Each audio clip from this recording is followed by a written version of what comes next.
يا أيها الذين آمنوا أطيعوا الله وأطيعوا الرسول ولا تبطلوا أعمالكم.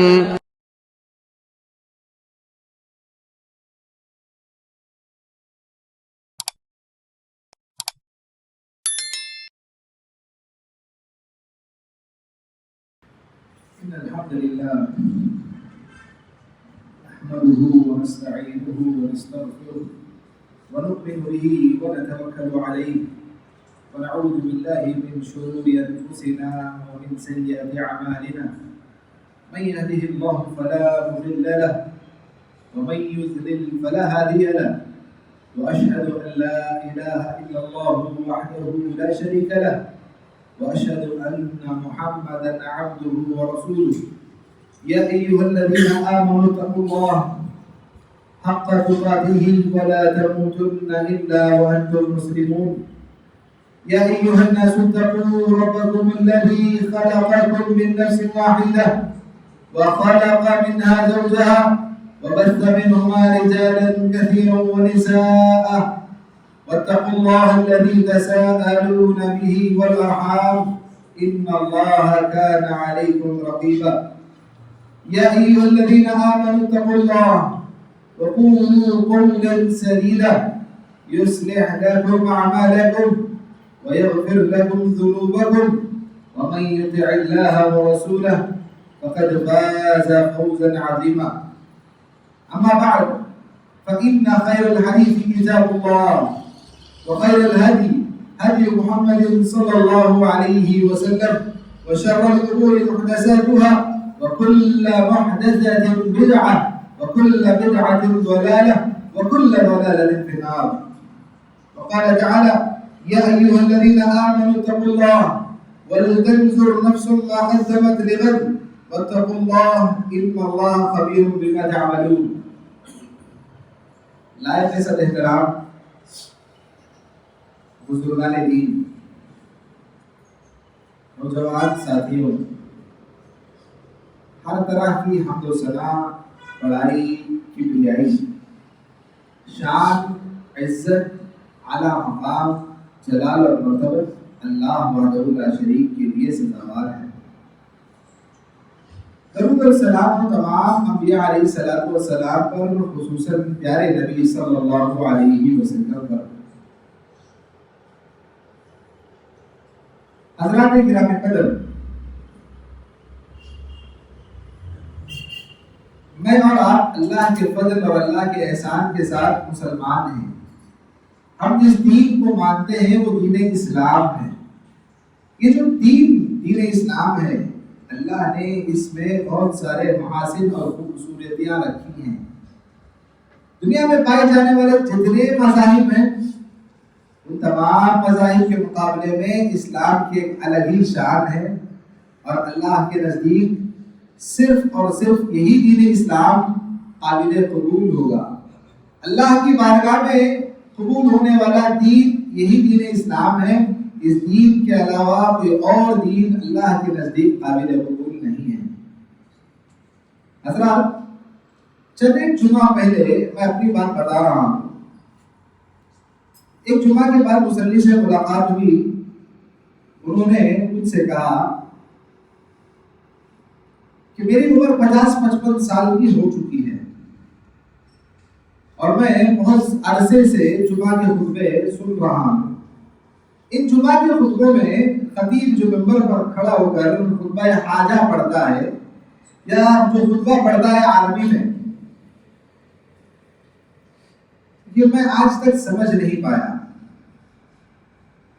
اس بات کا تذکرہ انہوں نے کیا تو میں اس بات سے بڑا حیران ہوا کہ یہ مسلمانوں کے لیے نہایت ہی اہم اور ضروری مسئلہ ہے۔ وہ کام جو ہمارے لیے، ہماری آخرت کو بنانے کے لیے، ہماری دینی زندگی کو بہتر بنانے کے لیے، اور یہ دین ہماری دنیا، آخرت اور قبر ساری کامیابیوں کا راز ہے۔ اور اس دین کو اگر ہم نہیں جانیں گے، اس دین کے تعلق سے نہیں سیکھیں گے، تو ہم اس دنیا میں بھی ناکام ہوں گے، ذلیل اور رسوا کیے جاتے رہیں گے، ہماری قبر کے مراحل بھی بڑے پریشانی سے گزریں گے، اور اس کے بعد آخرت میں جو اللہ کے پاس حساب اور کتاب ہونا ہے، یہ بھی بڑا بھیانک انجام ہمارا ہونے والا ہے جب ہم دین کو نہیں سیکھیں گے یا دین کو سیکھنے کی طرف توجہ نہیں دیں گے۔ تو میں نے یہ محسوس کیا، انہوں نے جو تذکرہ کیا تھا وہ یہ تھا کہ میں اور میرے ساتھ بیٹھنے والے جتنے لوگ مسجد میں موجود ہیں، میں نہیں سمجھتا کہ کسی کو کوئی چیز عربی میں جو پڑھی جاتی ہے سمجھ میں آتی ہو۔ تو میں آپ حضرات کے سامنے آج انہی پڑھے جانے والی باتوں کا تذکرہ یا اس کا کیا معنی اور مفہوم ہوتا ہے، یہ جو خطیب ہر جمعہ پڑھتا ہے، لوگ سننے والے پوری زندگی سن لیتے ہیں، لیکن پوری زندگی سننے کے باوجود ان کی سمجھ میں کچھ نہیں آتا۔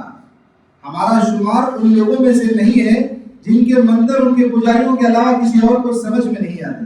ہمارا شمار اس قوم میں سے ہوتا ہے جن کا تعلق علم سے تھا۔ ہمارا شمار اس قوم سے ہوتا ہے جن کو اللہ تعالیٰ نے علم کے ذریعے سے روشنی اور ہدایت کا راستہ دکھایا، ضلالت اور تاریکی سے باہر نکالا۔ یہی علم ہے جو انسان کو نیکیوں کی طرف ابھارنے پر مدد کرتا ہے، یہی علم ہے جو انسان کو گناہوں سے روکنے میں مددگار ثابت ہوتا ہے۔ اگر ہم اس علم کی طرف توجہ نہیں دیں گے، سیکھنے سکھانے کی طرف توجہ نہیں دیں گے اور اپنی دلچسپیوں کا مرکز نہیں بنائیں گے تو ہم زندگی جو جی رہے ہیں یہ بے مزہ ہوگی۔ اگر ہم جو عمل کرتے، جو ہم نمازیں پڑھتے ہیں، ان نمازوں میں جو صورتیں ہم پڑھتے ہیں، اس کا معنی، اس کا مفہوم، اس کی تفسیر اگر ہم جانیں گے تو جو ہم نماز میں پڑھتے ہیں یا جو ہمارے امام بارے عام کی چھوٹی چھوٹی صورتیں جو پڑھتے ہیں، تو ان صورتوں کو جب ہمارے کانوں کو آواز، جب یہ صورتیں ہمارے کانوں سے ٹکرائیں گی، ان کی آیتیں جب ہم سنتے ہیں تو ہمارے دل لرز اٹھیں گے۔ جب ہم کو اس کا معنی، مفہوم اور مطلب نہیں معلوم تو جو پڑھا جا رہا ہے اس کے تعلق سے ہم کو کوئی علم نہیں ہوگا۔ اب جب کوئی علم نہیں ہے تو ہمارے دل کی جو کیفیت ہونی چاہیے، ہمارے دل کے اندر جو لرزہ پیدا ہونا چاہیے، ہماری جو کیفیت ہونی چاہیے وہ نہیں ہوگی، اور جب نہیں ہوگی تو ہم ایسی ہی بے ترتیب اور غفلت سے بھری زندگی گزار رہے ہوں گے۔ تو آج حضرات جو آج کے اس موضوع، آج کے اس جمعہ میں آپ حضرات کے لیے یہی موضوع لایا ہوں کہ یہ خطبہ حاجہ، اس کو جو خطیب جمعہ کے دن جو ممبر پر کھڑے ہو کر آپ حضرات کے سامنے جو خطبہ پڑھتا ہے، اس کو خطبہ حاجہ کہتے ہیں۔ یہ خطبہ حاجت کہتے اسے ہیں کہ کوئی بھی ضرورت، کوئی بھی کام کی بات کرنے کے لیے، کرنے سے پہلے یہ خطبہ پڑھا جاتا ہے۔ اللہ کے نبی علیہ السلام کی یہ سنت رہی ہے، جب بھی جمعہ کے موقع ہوں یا لوگوں کو خطاب، نصیحت یا وعظ کرنا ہو یا نکاح کی مجلس سجنی ہو، کسی بھی موقع پر آپ صلی اللہ علیہ وسلم صحابہ اکرام کو وعظ و نصیحت کرنا چاہتے تو یہ خطبہ پڑھا کرتے تھے۔ اس کے بعد اپنی حاجت، اپنی ضرورت اور اپنی بات رکھا کرتے تھے۔ یہ اللہ کے نبی علیہ السلام کی عظیم سنتوں میں سے ایک سنت ہے۔ یہ آپ صلی اللہ علیہ وسلم کو اللہ کی طرف سے نازل ہونے والی وحی ہے جو ہر امام، ہر خطیب جمعہ کے دن پڑھتا ہے۔ ان الفاظ پر آپ غور کیجئے، اس کو سمجھنے کی کوشش کیجئے، اس کو اہل علم سے سیکھنے کی کوشش کیجئے، تب آپ کو اور مجھے اندازہ ہوگا کہ جو ہم پڑھتے ہیں یہ کیا ہے، اس پڑھنے کے پیچھے کیا سبب اور راز ہے کہ ہر جمعہ اس کو دہرانے کی تعلیم دی گئی ہے۔ ہر مجلس میں جب بھی خطاب ہوتا ہے اور اس خطاب کے سے پہلے اس کو پڑھنے یا اس کو سنانے کی جو تاکید کی گئی ہے، اس کے پیچھے کیا سبب اور راز ہے۔ دیکھیں، سب سے پہلے ہم پڑھتے ہیں ان الحمدللہ، بے شک ہر قسم کی تعریف، بڑائی، کبریائی، شان، مقام، مرتبہ اللہ عز و جل کے لیے لائق ہے۔ نحمدہ ونستعینہ، ہم اللہ ہی کی حمد بیان کرتے ہیں، ونستعینہ، اور ہماری مصیبتیں، ہماری پریشانیوں میں، ہمارے دکھ، درد اور غم میں اللہ ہی سے مدد مانگتے ہیں۔ اور جو ہم ونستغفر، روزانہ کی زندگی میں جو ہم گناہ کرتے ہیں، جو کوتاہیاں اور بدعملیاں کرتے ہیں، اور ان تمام گناہوں کی مغفرت اللہ ہی سے مانگتے ہیں۔ وَنُؤْمِنُ بِهِ وَنَتَوَكَّلُ عَلَيْهِ، ہم اللہ رب العالمین ہی پر ایمان رکھتے ہیں، اللہ ہی پر ہمارا توکل اور یقین ہے۔ وَنُؤْمِنُ بِهِ وَنَتَوَكَّلُ عَلَيْهِ وَنَعُوذُ بِاللَّهِ مِن شُرُورِ أَنفُسِنَا، یہ جو ہمارے نفس کا شر ہے، نفس تین طرح کے ہوتے ہیں، میں اور آپ بہتر جانتے ہیں۔ ایک نفس ہماری ایسی ہے جس کو نفس امارہ کہتے ہیں، جو ہم کو برائیوں کی طرف ابھارتی ہے، گناہوں کی طرف آگے بڑھاتی ہے، شیطان کا شیطان کے فریب اور مکر میں جلدی مبتلا کر دیتی ہے. ایسے نفس کے جو شر ہیں، ان شرور سے بچنے کے لیے، اس طرح کے شرور سے بچنے کے لیے مجھے اور آپ کو اللہ کی مدد اور اللہ کی پناہ میں آنا چاہیے. من شرور انفسنا ومن سیئات اعمالنا، اور جو کچھ ہم نے برے کام کیے ہیں، ہمارے نامہ اعمال میں جو بدکاریاں ہم نے کر رکھی ہیں، ان تمام گناہوں سے ہم اللہ تعالیٰ ہی کی پناہ میں آتے ہیں. ومن شرور انفسنا ومن سیئات اعمالنا ومن يهده الله فلا مضل له ومن يضلل فلا هادي له. جو کوئی جسے اللہ ہدایت دینا چاہتا ہے، پوری دنیا کے لوگ مل کر اس کو گمراہ کرنا چاہے نہیں کر سکتے، اور جسے اللہ تعالیٰ گمراہ کرنا چاہے پوری دنیا کی طاقت مل کر اس کو ہدایت یافتہ بنانا چاہے نہیں بنا سکتی. یہ ان کلمات کا معنی اور مفہوم ہے.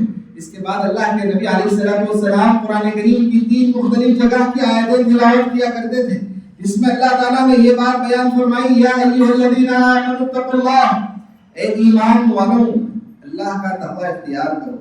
حضرت عبداللہ بن مسعود رضی اللہ تعالیٰ عنہ یہ کہا کرتے تھے کہ جہاں بھی قرآن کریم میں اللہ نے یہ کہا یا ایھا الذین آمنوا، اے اہل ایمان، اللہ تعالیٰ جہاں بھی قرآن کریم میں اہل ایمان سے خطاب کرتا ہے تو ایسے ہر اس مقام پر مجھے اور آپ کو توجہ دینی چاہیے، کیونکہ یہ رب کا پیغام ہے، رب کا خطاب ہے سیدھا ہمارے لیے.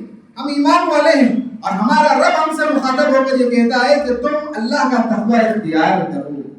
یا ایھا الذین آمنوا اتقوا اللہ حق تقاته، اللہ سے جیسے ڈرنے کا حق ہے ایسے ہی اللہ تعالیٰ کا تقوی اختیار کرنا چاہیے. اللہ سے ڈرنے کا حق کیسے ہے؟ تقوی کا مختصر مفہوم اور معنی میں آپ کو بتانا چاہوں تو ایک جملے میں وہ یوں کہ ہمارا جو دین ہے، ہماری جو شریعت ہے، اس پوری شریعت کا نام تقوی ہے. اس میں ہم کو کچھ کاموں کے کرنے کا حکم دیا گیا اور کچھ کاموں سے روکا گیا. تو جن کاموں کے کرنے کا حکم دیا گیا اس کو بجا لانا تقوی ہے. جن کاموں کے کرنے سے مجھے اور آپ کو روکا گیا ہے، ان کاموں سے رک جانے کا نام ہی تقوی ہے. عوامر کو بجا لانا، نواہی سے اجتناب کرنے کا نام تقوی ہے. اللہ تعالیٰ کا ڈر، اللہ کا خوف، اللہ تعالیٰ نے جیسے ہم کو زندگی گزارنے کا حکم دیا اسی کے مطابق زندگی گزارنا اللہ کا تقوی ہے. اور اس اللہ کے تقوی کو اختیار کرنے کا اللہ تعالیٰ ہم کو اور آپ کو حکم دیتا ہے کہ اللہ کا ایسا تقوی اختیار کرو جیسے اللہ کا تقوی اختیار کرنے کا حق ہے. جیسے اللہ سے ڈرنا چاہیے ایسے تم اللہ سے ڈرو. یا ایھا الذین آمنوا اتقوا اللہ حق تقاته ولا تموتن الا وانتم مسلمون، اور تمہاری موت اس حال میں آئے کہ تم مسلمان رہو. تم موت تک مسلمان رہو گے، موت تک اسلام کے احکامات پر جمے رہو گے، اسلام کے پابند بنے رہو گے. اسلام تمہاری موت اس حال میں نہ آئے کہ تم اسلام سے مرتد ہو چکے ہو. تمہاری موت اس حال میں نہ آئے کہ تم اسلام سے پھر کر کسی دوسرے مذہب کو اختیار کر چکے ہو. یہ اللہ تعالیٰ کا حکم ہے جو ہر خطیب ہر جمعہ کو لوگوں کے سامنے سناتا ہے. لیکن افسوس کہ اگر ہم جانتے، مانتے اور محسوس کرتے کہ یہ الفاظ کا معنی کیا ہے تو آج ارتداد کا یہ فتنہ جنم نہ لیتا. ہم اللہ کے حکم کو لوگوں کو بار بار اور ہر جمعہ یہ سناتے ہیں کہ اے لوگوں، تمہاری موت اس حال میں آنی چاہیے کہ تم مسلمان رہو، مسلمان ہو کر تم مرو. یہ اللہ کا حکم ہے. تو لوگ اس بات پر عمل کرنے کی کوشش کرتے ہیں، لیکن جب لوگوں کو مانا ہی نہیں معلوم کہ کیا پڑھا جا رہا ہے، کیا سنا جا رہا ہے، تو اسی لیے لوگ ارتداد کا شکار ہو رہے ہیں. ارتداد کا شکار ہونے کے پیچھے بنیادی سبب بہت سارے جو اسباب ہیں، ان اسباب میں ایک سبب ہے علم سے دوری ہے، علماء سے لا تعلقی ہے. دینی مشاغل میں، دینی مجالس میں بیٹھ کر علم سیکھنا، اہل علم کی مجلسوں میں بیٹھ کر ان سے استفسار کرنا، اپنے مسائل حل کرنے کے لیے، اپنی روزانہ زندگی کے لیے جن چیزوں کی ہمیں ضرورت ہے، جتنے علم کی ہمیں ضرورت ہے اتنا علم اہل علم سے سیکھنے کے لیے آج ہمارے لوگوں کے پاس توجہ نہیں ہے، لوگوں کے پاس وقت نہیں ہے. دنیا کے کاروبار میں مصروف ہیں، اپنی زندگیوں میں کھوئے ہوئے ہیں. لیکن جو دین میری اور آپ کی دنیا اور آخرت سنوارنے والا دین ہے، اس دین کو سیکھنے کے لیے ہماری توجہ نہیں ہے. ہماری اس مسجد میں پیر کے دن اسی موضوع پر کہ لوگوں کو ارتداد سے بچانے کے لیے، لوگ جو اسلام کو چھوڑ کر مرتد ہوتے چلے جا رہے ہیں ان کو ان کی آگاہی کے لیے ان کو کیسے اس سے روکا جائے، وہ کیا اسباب ہے جس کے لیے یہ ارتداد کا فتنہ جنم لے رہا ہے، ان اسباب سے بچاؤ کے لیے ہمارے اس مسجد میں ایک پروگرام منعقد کیا گیا ہے۔ باہر سے UAE سے آئے ہوئے ہمارے مشہور ہندوستان کے مشہور اور معروف مبلغ دین شیخ ظفر الحسن مدنی رحمہ اللہ حفظ اللہ آئے، ان آپ لوگوں ہی کے لیے اس مسجد میں یہ نظم کیا گیا ہے تاکہ آپ لوگ علم سیکھیں، دین سیکھنے کی فکر کریں۔ پیر کے دن اسی پیر کو 8 تاریخ کو ہمارے اس مسجد میں اجلاس منعقد ہے، آپ تمام سے گزارش ہے کہ آپ اس میں ضرور شرکت کریں تاکہ ہم وہ دین سیکھیں، وہ علم سیکھیں جو دین ہماری دنیا کی اور آخرت کی کامیابی کا راز ہے۔ اس کے بعد اللہ کے نبی علیہ السلام ایک اور آیت پڑھتے تھے، یا ایھا الناس اتقوا ربکم الذی خلقکم من نفس واحدہ، اے لوگوں، تمام لوگوں کے لیے اس میں حکم ہے، یا ایھا الناس اتقوا ربکم الذی خلقکم من نفس واحدہ، اے لوگوں اللہ کا تقوی اختیار کرو۔ پہلی آیت میں بھی اللہ کا تقوی اختیار کرنے کا حکم تھا، دوسری آیت میں بھی اللہ کا تقوی اختیار کرنے کا حکم ہے۔ اللہ کا تقوی اختیار کرو جو تمہارا رب ہے جس نے تم کو پیدا کیا ایک نفس سے، اور اسی ایک نفس سے اس کی بیوی کو بنایا، پھر بہت سارے مردوں اور عورتوں کو بنایا، بہت سارے لوگوں کی تخلیق اسی سے ہوئی اور لوگ پھیلتے چلے گئے۔ انہی تمام باتوں سے اللہ تعالیٰ اور اللہ کے نبی علیہ السلام بار بار جمعہ کو یہ پڑھ کر مجھے اور آپ کو یہ بتاتے ہیں کہ ہم اللہ کا تقوی اختیار کریں، اللہ سے ڈر کر زندگی گزارنے کی کوشش کریں۔ تیسرے مرحلے پر نبی صلی اللہ علیہ وسلم جو آیت پڑھتے، یا ایھا الذین آمنوا اتقوا اللہ وقولوا قولا سدیدا، اے لوگوں جو ایمان لائے ہو، اللہ کا تقوی اختیار کرو اور سیدھی صاف ستھری اور کھری اور بھلی بات کرو۔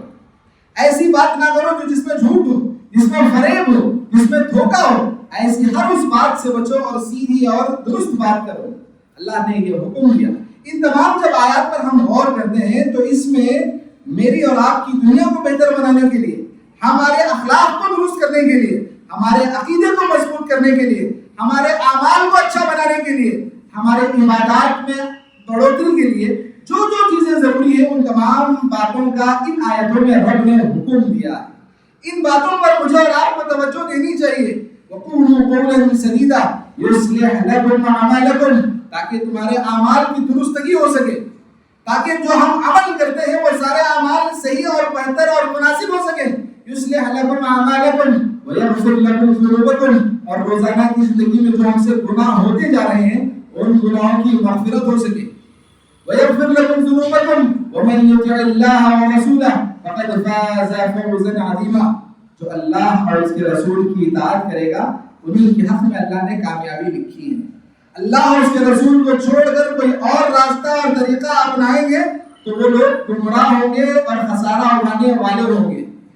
ہدایت پر رہیں گے تو کامیابی ہمارے قدم چھوئے گی۔ ہماری کامیابی کا راز اللہ اور اس کے رسول کی اطاعت اور بندگی ہے۔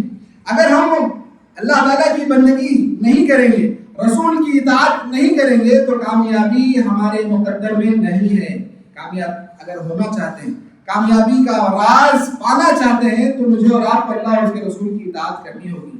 اس کے بعد اللہ کے رسول کہتے تھے اما بعد فإن خیر الحدیث کتاب اللہ، سب سے بہترین، سب سے اچھی، سب سے درست بات رب کی بات ہے، اللہ کا کلام ہے۔ فإن أصدق الحديث كتاب الله وخير الهدي هدي محمد صلی اللہ علیہ وسلم، اللہ کی سچی کتاب کے بعد جو سب سے زیادہ درست راستہ ہے، درست منہج ہے، درست طریقہ ہے، وہ اللہ کے نبی علیہ السلام کا طریقہ ہے۔ اللہ کے نبی علیہ السلام مجھے اور آپ کو بار بار یہ سنا رہے ہیں، لیکن ہم نبی کا راستہ چھوڑ کر دوسروں کے راستے کی اپنانے کی فکر میں پڑے ہوئے ہیں۔ لوگوں کے اپنے اپنے مزاج کے حساب سے لوگ راستہ تلاش کرتے ہیں۔ کوئی دنیا میں مشہور ہونے کے لیے، یا دنیا میں جو لوگ مشہور ہیں، جو بڑے بڑے ستارے کہلا رہے ہیں، ان کے پیچھے فالو کرتا ہے، ان کی زندگی کو اپناتا ہے، ان کے ڈھنگ، لائف سٹائل اور منہج کو اپناتا ہے تاکہ ان کو اپنا آئیڈیل بنا کر زندگی گزار سکے۔ لیکن نبی علیہ السلام مجھے اور آپ کو یہ حکم دے رہے ہیں کہ ہم جس کا راستہ سب سے زیادہ درست ہے وہ اللہ کے نبی علیہ السلام کا راستہ ہے۔ نبی صلی اللہ علیہ وسلم کا راستہ یہ سب سے زیادہ بہتر راستہ ہے. نبی صلی اللہ علیہ وسلم نے کہا وَشَرُّ الْأُمُورِ مُحْدَثَاتُهَا، سب سے بری، سب سے بدترین بات یہ ہے کہ دین میں نیا کام ایجاد کیا جائے. دین میں نیا کام ایجاد کیا جائے. وَكُلَّ مُحْدَثَةٍ بِدْعَةٍ، ہر دین میں نئی ایجاد کی جانے والی چیز بدعت ہے، اور ہر بدعت گمراہی ہے، اور ہر گمراہی جہنم کی طرف لے جا رہی ہے. یہ جو بات نبی صلی اللہ علیہ وسلم ہر جمعہ کہہ رہے ہیں، آپ اندازہ لگائیں اس کی کتنی اہمیت ہے. صحابہ کرام بدعتی نہیں تھے، صحابہ کرام سنت کے پیکر تھے، صحابہ کرام نبی کے کیے ہوئے ہر کام پر عمل کرنے والے تھے، لیکن ان کو نبی صلی اللہ علیہ وسلم یہ بتا رہے ہیں کہ دین میں ہر نیا کام بدعت ہے، اور ہر بدعت گمراہی ہے، اور ہر گمراہی جہنم کی طرف لے جانے والی ہے. یہ اللہ کے نبی صحابہ کرام کو بتا رہے ہیں، جبکہ صحابہ کرام سنت کے پیغمبر ہیں، سنت کے پیکر ہیں، سنت کے علمبردار، اور سنت پر آگے بڑھ کر عمل کرنے والے ہیں. لیکن نبی صلی اللہ علیہ وسلم کا بار بار ان کو یہ بتانا مجھے اور آپ کو یہ بتاتا ہے کہ سنت پر عمل کرنے کی کتنی اہمیت ہے. بدعت سے بچنے کی مجھے اور آپ کو کتنی فکر کرنی چاہیے. بدعت سے ہماری زندگی کا تعلق کتنا دور رکھنا چاہیے. بدعت جیسی گمراہی کو لوگوں کے سامنے آگاہ کرانے کی کتنی ضرورت ہے. اگر ہم ان باتوں کو جو ہر جمعہ میں ہر خطیب پڑھتا ہے اس کو سمجھ جاتے، مان لیتے، ہمارے کانوں میں جو باتیں سنائی دیتی ہیں اس کو سمجھنے لگتے، تو ہم اپنی زندگی میں بہت سارے وہ کام جن کو ہم آج انجام دے رہے ہیں بدعت کے نام پر ممکن ہے چھوڑ سکتے تھے. کیونکہ ہمارے دماغ میں یہ بات سمجھ میں آتی ہے کہ اللہ کے نبی نے کہا ہے کہ دین میں ہر نیا کام بدعت ہے. جب ہم جان لیں گے تب ماننے کے لیے ہمارا دل آمادہ ہوگا، عمل کرنے کی طرف ہمارا قدم آگے بڑھے گا. جب ہم جانیں گے نہیں تو مانیں گے کیسے، اور مانیں گے نہیں تو عمل کیسے کریں گے. اس کے لیے ضروری ہے کہ میں اور آپ اللہ کے نبی علیہ الصلوۃ والسلام کی جو شریعت ہے، جو دین ہے، اور اس دین میں بھی جو ہمارے لیے زیادہ ضروری ہے، ہماری اپنی نمازیں ہیں، ہمارے اپنے دعائیں ہیں، جو ہم دعائیں کرتے ہیں، صبح شام کے اذکار ہیں، جمعہ میں پڑھے جانے والے خطبے ہیں، ان تمام کے الفاظ کا معنی سمجھیں گے، اس کے مفہوم اور مطلب کو جانیں گے تو زندگی گزارنے کا ایک الگ ہی مزہ ہے. اس کا لطف، اس کی لذت اور اس کی چاشنی بیان نہیں کی جا سکتی. اگر ہم معنی جو سمجھ رہے ہیں، یہ ایسا نہیں ہے کہ جو پجاری جن کا منظر پڑھتا ہے، جن کے شلوک پڑھتا ہے، اس کا معنی صرف اسی پجاری کو معلوم ہے. لیکن آج امت مسلمہ کا اکثریت کا حال یہی ہے کہ جو ان کے امام پڑھ رہے ہیں ان کو اس امام کے علاوہ پیچھے کھڑے ہوئے مقتدین کو کسی کو سمجھ نہیں آتا. یہ امت مسلمہ کا یہ عالمیہ ہے. تو میں آپ کو ایک واقعہ بتا کر اپنی بات ختم کروں. اللہ کے نبی علیہ السلام مکہ میں تھے. آپ صلی اللہ علیہ وسلم کی دعوت کی شروعات مکی زندگی سے ہوئی اور وہ بھی سری ہوئی. آپ چھپ کر خاموشی کے ساتھ لوگوں کو دین اسلام کی طرف بلاتے تھے. پھر ایک دور ایسا آیا جہاں آپ کھل کر لوگوں کو دعوت اسلام دے رہے ہیں، لوگوں کو اسلام میں داخل ہونے کی دعوت دے رہے ہیں. تو ایسے موقع پر جب کفار کو یہ خبر ہوئی کہ اللہ کے نبی ایک نیا دین لے کر آئے ہیں اور اس دین کی طرف لوگوں کو بلا رہے ہیں، اور کفار مکہ کو جب اس بات کا خطرہ لاحق ہوا کہ اگر اللہ کے نبی اپنی دعوت میں کامیاب ہو جائیں گے تو ہمارے ہاتھوں سے حکومتیں چھن جائیں گی. ہم جس انداز کی بے ڈنگی اور گناہوں سے بھری زندگی گزار رہے ہیں اور جن گناہوں کی لت سے ہم مجبور ہیں، ان گناہوں کو ہم کو چھوڑنا ہوگا. جن معبودان باطلہ کے سامنے اپنے پیشانیاں ٹیکتے ہیں ان کو روک کر ایک رب کے آگے اپنی پیشانی کو جھکانا ہوگا. جب یہ خطرہ کفار مکہ کو محسوس ہوا تو انہوں نے اللہ کے نبی علیہ السلام کے خلاف بہت ساری پروپیگنڈے کیے، بہت ساری کوششیں اور سازشیں کی تاکہ آپ صلی اللہ علیہ وسلم کو آپ کی دعوت کے کام سے روک سکیں. آپ جو دعوت کا کام کر رہے ہیں اس کام سے آپ صلی اللہ علیہ وسلم کو روک سکیں. آپ کے کام میں بہت ساری رکاوٹیں انہوں نے بنائی. ایک بات، ایک معاملہ، ایک کام انہوں نے یہ کیا کہ مکہ سے باہر، مکہ میں سارے عرب کی دنیا میں جتنے لوگ ہیں، جتنے قبائل ہیں، جتنے علاقے ہیں، سارے لوگ مکہ آیا کرتے تھے حج کے ایام میں. عمرہ کرنے بھی آتے تھے، حج کرنے کے لیے بھی آتے تھے. اور یہ حج کرنا کافر ہونے کے باوجود حج کرنے کے لیے مکہ آتے تھے. اور جو لوگ باہر سے آتے اللہ کے نبی علیہ السلام ان کو دعوت اسلام پہنچایا کرتے تھے. اور ان کفار نے یہ محسوس کیا کہ باہر سے آئے ہوئے لوگوں کو اللہ کے نبی اسلام کی دعوت دے رہے ہیں، تو اس لیے باہر سے آئے ہوئے لوگوں کو اللہ کے نبی سے روکنے کے لیے انہوں نے جھوٹا پروپیگنڈا کیا اور یہ کہا کہ اللہ کے نبی مجنون اور پاگل ہو گئے ہیں. باہر سے آئے ہوئے لوگوں میں ایک آدمی کا نام تھا ضماد ازدی. ضماد ازدی انتہائی چالاک عقل مند آدمی تھے اور رقیہ کرتے تھے, جادو وغیرہ کا علاج کرتے تھے, جادو وغیرہ کا علاج کرتے تھے. ان کو لوگوں نے بتایا دیکھو ایک آدمی محمد نام کا ہے, اس کے قریب نہ جانا, اس کی باتوں کو نہ سننا, وہ پاگل ہو گیا ہے, مجنون ہو گیا ہے, اس کی باتوں کو سنو گے تو تم بھی گمراہ ہو سکتے ہو, تم بھی پاگل ہو سکتے ہو. یہ کہہ کر اللہ کے نبی علیہ السلام کی دعوت کو کاٹنے کے لیے, آپ کی دعوت کی راہ میں رکاوٹ بننے کے لیے ایسے پل باندھا کرتے تھے. ضماد ازدی کے دل میں یہ خیال آیا کہ میں پاگل پنتی کا علاج کرنے والا انسان ہوں, میں جھاڑ پھوک کرنے والا ہوں, جادو کا پاگل پنتی کا علاج کرنے والا ہوں. اگر محمد کی ملاقات مجھ سے ہو جائے تو ممکن ہے اللہ میرے ذریعے سے ان کو شفا دے دے. اب ہوا ایسے ہی, اللہ تعالیٰ نے اللہ کے نبی علیہ السلام کو ضماد ازدی سے ملا لیا. ضماد ازدی اللہ کے نبی علیہ السلام کے ساتھ ملتے ہیں اور اللہ کے نبی کو کہتے ہیں کہ آپ پاگل ہیں اور آپ کے پاگل پن کا علاج میرے پاس ہے.